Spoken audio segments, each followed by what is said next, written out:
請你再講一次。糖糕最大嘅王牌就係補漿液啦，你幾間晚間飲水啊都唔夠補漿液嘅。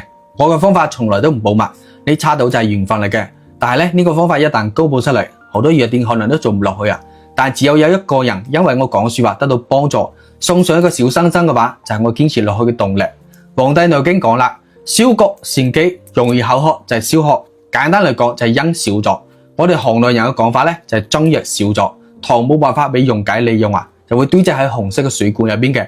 所以糖越高，中藥就越少，中藥越少又會令糖更加之高，出現咗惡性嘅循環。將呢個循環切斷係關鍵嚟嘅。既然我哋揾到咗原因，就可以用呢個小方法啦。佢平而又好用嘅，成本唔使2蚊雞，人人都用得起啊！攞藥粥、麥冬、黨參各5克，放入保溫杯度，日日反覆泡住飲。你飲25日，再停5日，再繼續飲25日。藥粥咧佢養陰潤燥嘅，麥冬就生津止渴，黨參就補氣健脾啦。3個配合一齊，佢提升我哋身體代謝糖分嘅能力。就算我哋老祖宗講嘅益氣養陰、生津潤燥啦。不過呢啲事咧，你唔可以心急嘅，身體調理係慢功夫嚟嘅。需要一個過程啊，重點就係呢啲材料你唔好用到劣質嘢或者流嘢啊，唔係嘅話你飲幾多都冇用噶。如果你唔知道點揀材料，喺左下角幫你打配好噶啦，佢係一細包嘅茶包嚟嘅，你直接帶翻去就可以泡住飲噶啦。